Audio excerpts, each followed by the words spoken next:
আসসালামু আলাইকুম ওয়া রাহমাতুল্লাহ। দেশের আলো সোলার পাওয়ারের পক্ষ থেকে আপনাদের সবাইকে জানাই স্বাগত। আজকে নতুন একটা টপিক নিয়ে আপনাদের সামনে হাজির হলাম। আমরা আজকে আলোচনা করব সোলারের ব্যাটারি। আপনারা যখন নতুন ক্রয় করেন সেখান থেকে 1 বছর পর বা 6 মাস পর বা কারো 2 বছর পর কারো 3 বছর পর কেন চলে না এবং প্রবলেম কি কারণে হয়, কি কারণে সমস্যা হয় সেটা নিয়ে ছোট্ট একটা আলোচনা করব।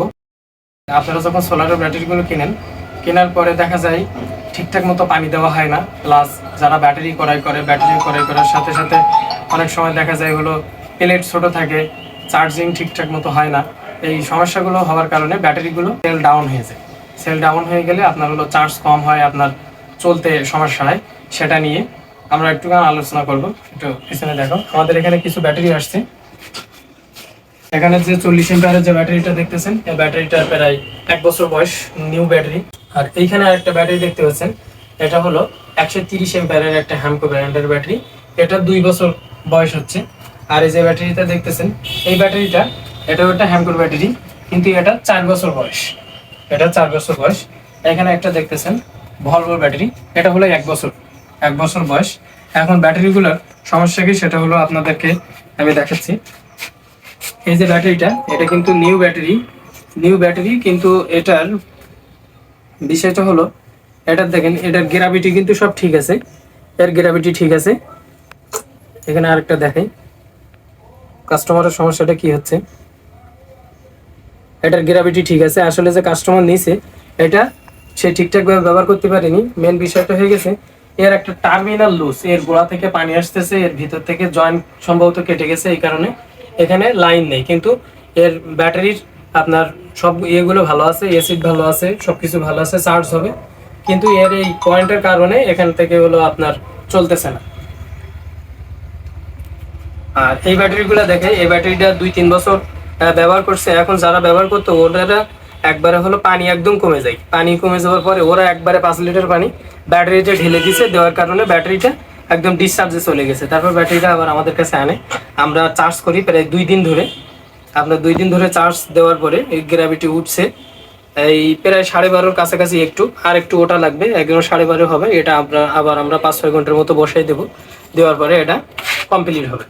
আর এই যে ব্যাটারিটা দেখতেছেন 40 এম্পিয়ারের, এটা বিগত আপনার 12 থেকে 16 ঘন্টার মতো বসাই দেওয়া আছে এই দুইটা ব্যাটারি একই সাথে।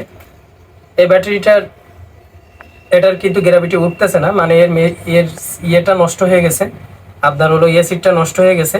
এখন এটা আবার আমরা পুনরায় এসিড করে দেখবো যে এই ব্যাটারিটা ঠিক হয় কিনা। যেহেতু এই ব্যাটারিগুলো 5 বছর করে, সব সোলার ব্যাটারিগুলো 5 বছর করে ওয়ারেন্টি থাকে। এগুলো যখন আমরা কোম্পানিতে, আমরা প্রথম স্টেপে আগে চার্জ দিয়ে চেক করে দেখি, যদি না হয় আমরা কোম্পানিতে ওটা দিলে আপনার এর সমস্যার সমাধান হয়ে যায়। এই যে প্রত্যেকটা সেল দেখতেছি এর আপনার হলো গ্র্যাভিটিগুলো নষ্ট হয়ে গেছে, এসিডটা নষ্ট হয়ে গেছে। পুনরায় এসিড করলে এই ব্যাটারিটা আবার নতুনের মতো সার্ভিস দেবে। আর এই যে ব্যাটারিটা দেখতেছেন, এটা 1 বছর বয়স। এই ব্যাটারিটার মেন বিষয় হলো, যে নিয়েছিল উনি একটা 20 ওয়াটের ছোটো একটা প্লেট দিয়ে চার্জ করে এবং ফ্যান চালায়। এখন ওনার এই চার্জ কোনো কন্ট্রোলার ব্যবহার করে না করার ক্ষেত্রে ব্যাটারিটা ডিসচার্জে চলে গেছে। এই কারণে উনি আনার পরে আমরা চার্জ দিয়ে দিয়েছিলাম একবার। চার্জ দিয়ে দেওয়ার পরে উনি আবার ওই প্লেট কিনিনি, ওইটা আবার 2-3 দিন ফ্যান চালাইছে, তারপরে আবার আস্তে আস্তে ডিসচার্জে চলে যায়। তারপর উনি আবার আনছে আমাদের কাছে এটা চার্জ দেওয়ার জন্য। আমরা চার্জ দিয়ে আনছি। আবার চার্জ দেওয়ার পরে ওনাকে এই ব্যাটারির সাথে আলাদা বড় একটা প্লেট দেওয়া হবে, 65 ওয়াটের প্লেট দেওয়া হবে, দিলে আর একটা কন্ট্রোলার দেওয়া হবে, দিলে আর আপনার কোনো সমস্যা হবে না। এই ব্যাটারিটা উঠে গেছে, একই টাইমে দুইটা একই সাথে ব্যাটারি চার্জে দেওয়া, কিন্তু এটা উঠে গেছে, কিন্তু ওটা উঠেনি। এটা কিন্তু ঠিক হয়ে গেছে। এই ব্যাটারি এবার যদি দেয় উনি ব্যবহার করতে পারবে, আর ইনশাল্লাহ সমস্যা হবে না। যদি আপনার প্লেট, এতে যদি আপনার বেশি ভালো মানের প্লেট দেওয়া হয় এবং ব্যাটারিগুলো চার্জ দিতে পারে, তাহলে সাধারণত ব্যাটারিগুলো নষ্ট হয় না।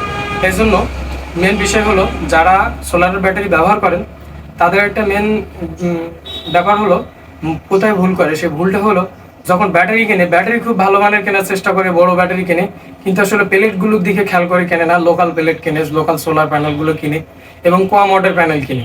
মানে যারা নিজেরা বিজ্ঞানী করে বা নিজেরা ভেবে ভেবে প্যানেল কেনেন, বা একজন চালাচ্ছে তার চলতেছে, সেইটা দেখে আবার আপনি কেনেন, সবার সাথে তো আপনার একজনের হিসাবের সাথে আর একজনের হিসাব মিল খায় না। আপনার হয়তো পাশের বাড়ি একজন চালাচ্ছে 100 ওয়াটের একটা প্যানেল, সে 2টা ফ্যান চালায়, সে কত সময় চালায়, সে টাইমিং কত, এইগুলো যদি অ্যাকুরেট ক্যালকুলেশন করে যদি সোলার না কেনা হয়, তাহলে মনে করেন যে ঠকে যায়। অনেকেই। এই জন্য দেখা যায় আরেকজনের দিয়ে কিনবেন না, আপনার কতটুকু লোড আছে, আপনার ব্যবহার কেমন, সেইটা অনুযায়ী যেখান থেকে নেবেন তার সাথে সুন্দরভাবে আলোচনা করে আপনি সোলার ক্রয় করবেন, ইনশাল্লাহ আপনি জিতবেন, সমস্যা হবে না। এই জন্য ব্যাটারি কেনার ক্ষেত্রে আগে ব্যাটারি যতটুকু কিনবেন তার থেকে প্লেটটার দিক থেকে আপনি আরও শিওর থাকবেন যে প্লেট কেমন রেটের প্যানেল কিনতেছেন, কেমন কোয়ালিটির প্যানেল কিনতেছেন, সেই প্যানেলটা আসলে ব্যাটারিগুলো ঠিকঠাক চার্জ দিতে পারবে কিনা। ব্যাটারিগুলো বাংলাদেশের যতগুলো ব্র্যান্ড আছে, আপনি যদি ব্যাটারিগুলো ঠিকঠাক চার্জ আপনি দিতে পারেন, ব্যাটারি থেকে ইনশাল্লাহ খুব ভালো সার্ভিস পাওয়া যায়। এই হলো বিষয়। এই জন্য কোনো সমস্যা হলেই আগে সবাই হলো ব্যাটারিকে দোষ দেয়, ব্যাটারি এই সমস্যা, ব্যাটারির সমস্যা, কিন্তু আসলে সবাই খেয়াল করে না যে প্লেটের কী অবস্থা। এই জন্য আপনারা যখন ক্রয় করবেন অবশ্যই জেনে বুঝে বিজ্ঞ মানুষ থেকে কেনার চেষ্টা করবেন। আজকের ভিডিও পর্যন্ত ভালো থাকবেন, সুস্থ থাকবেন।